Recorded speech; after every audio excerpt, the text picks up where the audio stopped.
Okay, for this week, we are going to dig a little bit deeper into cardiodiagnostics. And the reason that we're going to do this is that things such as EKGs help us to figure out what's going on with the heart electrically that may then manifest as a pathologic condition. Now, I realize that normal heart electrocardiography is something that some A&P classes go over, others do not, some kind of scratch the surface. So I will be posting additional resources for those who want to review the normal cardiac electrophysiology. Those videos are going to talk about how when we put electrodes on our patients' bodies, that the electricity the heart sends out can be measured. And it's measured using an EKG, electrocardiogram. The German or Dutch version is spelled with a K, and that's where you get the EKG from. ECG is probably more Americanized, but convention. So all these little squiggly lines on a piece of graph paper basically represent the path of electricity as it starts from the sinoatrial node, travels through the atria to the atrioventricular node, and then from the AV node through the bundle of His, down through the septum of the heart, and then disseminates through the outer portion of the ventricular myocardium, causing ventricular contraction. That's it. So take a few moments to review the videos I've posted and get yourself refamiliarized with terms such as P wave, QRS complex, ST segment, T waves. Because just like in every disease state we've talked about, knowing what's normal really helps you understand when things are abnormal. And the first thing I want to refresh your memory on are two terms, depolarization and repolarization. This is imperative that we understand that when cardiac myocytes are getting ready to contract, there's an ionic shift between the outside of the myocyte and the inside of the myocyte that involves ions changing places. And the collective term for this is called depolarization. Depolarization moves in an electrical wave through the heart. As I mentioned, starting at the sinoatrial node, the pacemaker of the heart, distributed through the atria, which then causes atria to contract, reconverging at the atrioventricular node, and then traveling through the ventricles. An important thing to remember here is the pause in electrical conductance that the AV node represents. When electricity hits the AV node, it does not instantly shoot that electrical energy through to the ventricles. The reason why is that the atria need time to contract after they've been electrically stimulated. The AV node pauses to give the atrial muscles time to fill the ventricles with blood. And that pause is just long enough to allow ventricular filling. And then when the AV node releases its electrical discharge, the ventricles are adequately filled with blood, stimulated to contract, and they do. The other term here represented on this slide is repolarization, and that's represented by the T wave in EKGs. The T wave is just indicative of an ionic shift back to the quote-unquote starting point for the cardiac cycle. It's what basically recharges the heart's batteries so that another depolarization can occur. Depending on where you work as a nurse, a lot of you are going to come across 12-lead EKGs. The first thing I want to tell you about this diagnostic test is that a 12-lead EKG is basically 12 views of the same thing. Think of it as 12 cameras looking at the heart's electricity from 12 different angles. And the picture here on this slide is from a very popular EKG interpretation book from author Dale Dubin. A 12-lead EKG represents 12 different views of the heart's electricity, because from different views you can see different electrical patterns better or worse. I should also mention right now, just for something to implant into your memory, that the most popular EKG lead, quote unquote, is lead 2, represented by the camera in the lower left-hand side of this picture. That's the most popular view of the heart's electricity, and it's also what gives us the most popular waveform that you saw on the preceding slides.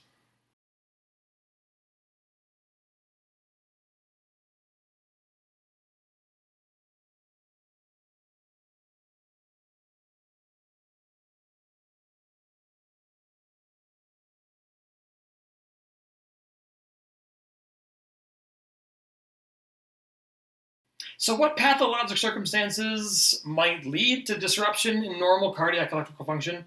Myocardial infarction leads to dead electrical tissue. Some electrolyte imbalances, most notably hyper and hypokalemia, which we talked about in the first week of this class.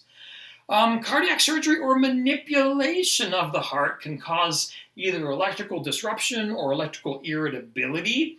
And by cardiac surgery, I mean big stuff such as coronary artery bypass grafting, after which atrial fibrillation, which we'll talk about in a second, is a common consequence. But even something small, such as cardiac catheterization or balloon angioplasty, a manipulation of the heart, when those procedures are performed, people can get what are called reperfusion arrhythmias.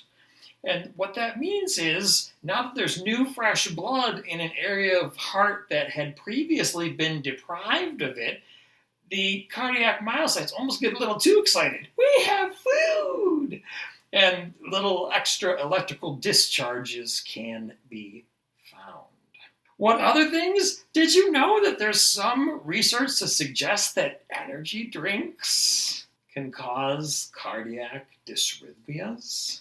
The literature is still inconclusive, but the suggestion is at least there that caffeine and some of the other components of energy drinks in some people can throw off their heart's normal electrical conductivity. Ask some of your friends. I'd be willing to bet if you ask enough people, you'll find somebody who drinks a Red Bull and goes, "Whoa, my heart just goes crazy."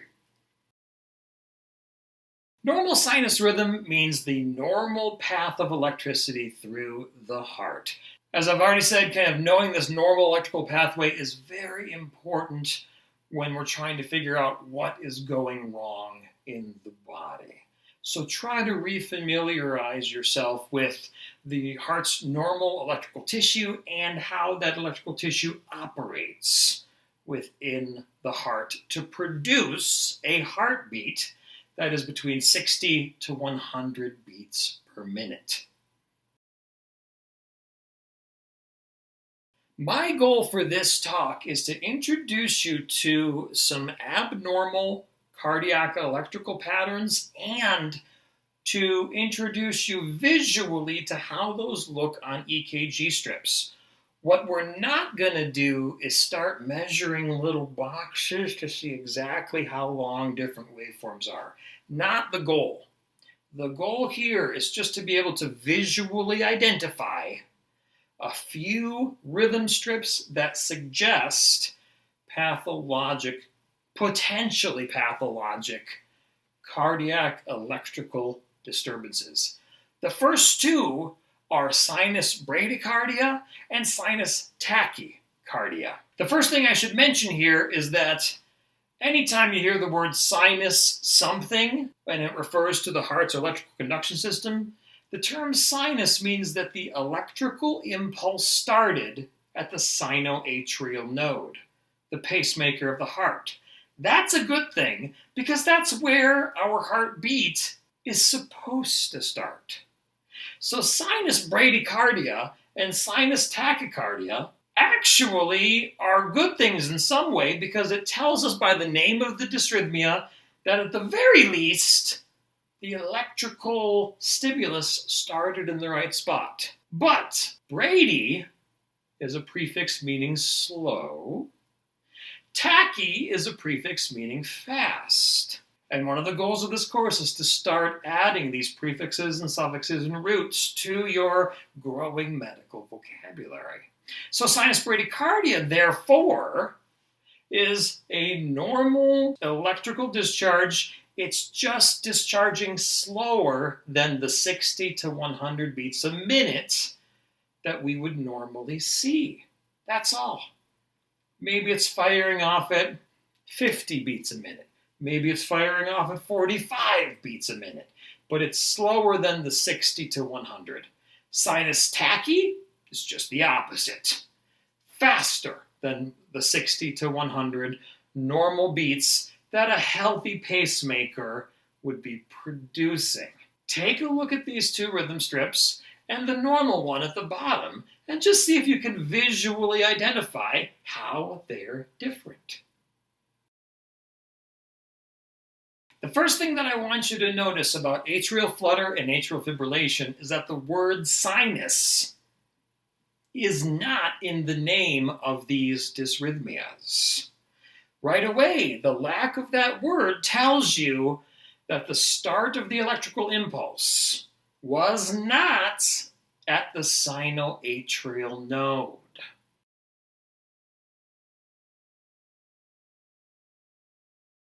If you look to the picture up above me, you'll see all kinds of little bright spots where an abnormal impulse was shot off.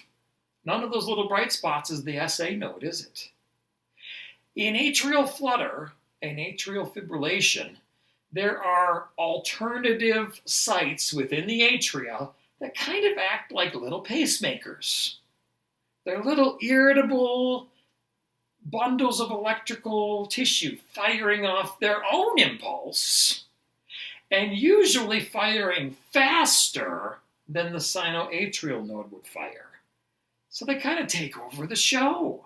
Atrial flutter and atrial fibrillation, in some people's consideration, represents a different end of the spectrum for the same phenomenon. Look at the atrial flutter sign here. See how it has that kind of saw-toothed appearance? Almost like jaws, shark teeth. That represents one, maybe two abnormal impulses in the atria, just kind of firing off faster than an SA node might fire off. Now look at atrial fibrillation. There's really no saw-toothed little appearance to what would be P waves in atrial fibrillation. What that represents typically in the heart is that there are many, many sites within the atria firing off so fast that it doesn't even produce a meaningful atrial contraction. The atria fibrillate, and a synonym for fibrillate is quiver. And that's all they can do because they're getting all of this electrical stimulation. Doesn't even produce anything meaningful. When people first look at the atrial flutter and atrial fibrillation EKG graphs, one of their first questions always is, hey, how come I don't see those big QRS waves over and over and over again in really rapid succession?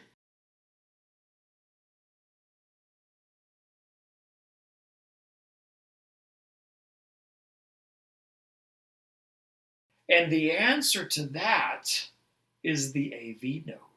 Remember how I said the AV node purposefully acts as an agent to pause before it allows electricity to go down to the ventricles? Well, it also has a protective effect as well. The AV node, if it's healthy, should only let in a certain amount of electrical impulses down through into the ventricles.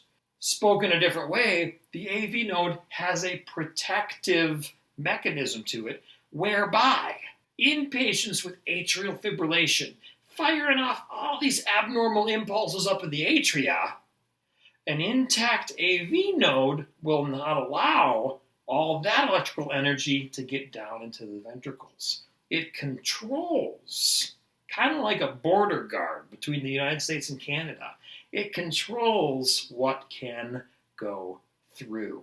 So give yourself a minute, look at atrial flutter and atrial fibrillation, and then kind of look at the normal EKG at the bottom.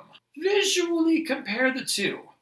That's my only goal right now. In atrial flutter, you have little P waves all over the place, creating this sawtooth appearance. In the normal EKG down below, you have one little P wave before a QRS complex. In atrial fibrillation, there's so much electrical impulse going on that there isn't even a discernible P wave. However, there is one very discernible in the normal EKG. Premature ventricular contractions, or PVCs, are one of those things where the name kind of says it all. There's a little bundle of electrical tissue somewhere in the ventricles, and it fires off its own beat. That's it. On an EKG, you may have these perfectly normal sinus rhythm beats, and then every once in a while, kaboom! This big PVC from a little irritable spot down in the ventricle somewhere. Have you ever felt your heart beat up against your chest? Kaboom! Whew, what was that? You probably threw a PVC. Most of us throw them every once in a while. But after a myocardial infarction or other things that can make our heart sick, PVCs can become more frequent. The nice thing about PVCs is that they're pretty easy to identify visually on an EKG strip. Since my goal for EKG disruptions and how those translate into pathologic circumstances for the heart, since my goal here is just visual identification of EKG strips, we're not going to do first, second, and third degree AV blocks in terms of EKG strips. That involves a little bit more complex activity in terms of counting little squares, measuring, things of that nature. We are brand new to this. So all we're going to do is define what a first, second, or third degree AV block is. And guess what? The name again says it all. Things are normal up top. The sinoatrial node fires, but in this circumstance, there's something wrong with the AV node, and it no longer correctly conducts electricity down into the ventricles. That's it. So take the idea of the AV block and move it a little bit farther down the electrical system. The AV node, after the bundle of His, then separates into two distinct branches, one for the left ventricle and one for the right ventricle. In some patients, that area of the myocardium can get sick, electrical tissue can die, and it can create something called a bundle branch block. Death of electrical tissue within those initial branches, either on the left side of the heart or the right side of the heart. Clinically, you will hear people refer to this patient has a right bundle branch block or a left bundle branch block. All it means is one of those two branches is injured, it's sick, and it's no longer conducting electricity as efficiently as it used to. A junctional rhythm is a special circumstance, and kind of similar to our AV blocks and our bundle branch blocks. I'm really just concerned that we're able to define it here. In patients with a sick or non-functional sinoatrial node, the AV node can take over pacing. Did you know that? It's a compensatory mechanism of the heart. Sinoatrial node firing is between 60 to 100 times per minute if it's healthy. If it fails and dies, the backup AV node can take over pacemaker responsibilities, but its inherent rate is 40 to 60 times per minute. When the AV node takes over pacemaker responsibilities, clinically this is called a junctional rhythm. Unfortunately, the name doesn't clue you exactly in. I apologize for that one. And it isn't as nice as premature ventricular contractions. It'd be nice if everybody just called it AV pacing, but they don't. They call it a junctional rhythm.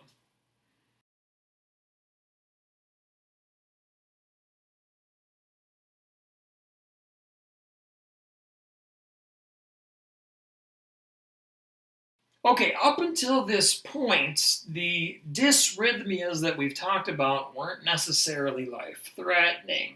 These two are, which is why I just have a picture of somebody holding the CPR paddles down at the bottom here. Clear! Ventricular tachycardia and ventricular fibrillation are both very quick electrical discharges starting in the ventricles. They're so fast that they do not allow adequate time for ventricular filling of blood and then proper contraction of blood up into the lungs and the systemic vasculature. Because of that, in both of these dysrhythmias, patients very quickly lose cardiac output, which is why grabbing the CPR cart and shocking them is the treatment to restore normal electrical rhythm. You're basically electrocuting the heart to try to pause all electricity long enough for the sinoatrial node to kick back in. Does it always work? No.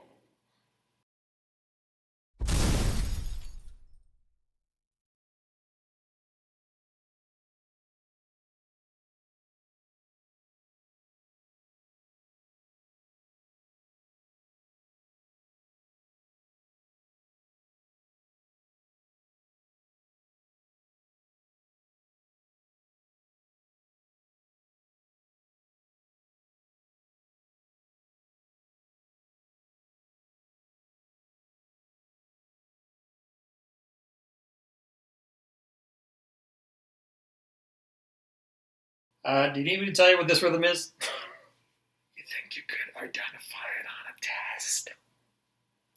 Asystole. A always means without. Systole means contraction. Asystole. Straight line. There is no electricity, therefore there's no contraction. Your book also mentions things such as pulseless electrical activity. I don't cover that too much, but I will say with regard to that idea, an EKG strip only represents the electrical activity of the heart. It's assumed that that electrical distribution produces contraction of the atria and then contraction of the ventricles. Technically, you can't prove that. It's assumed.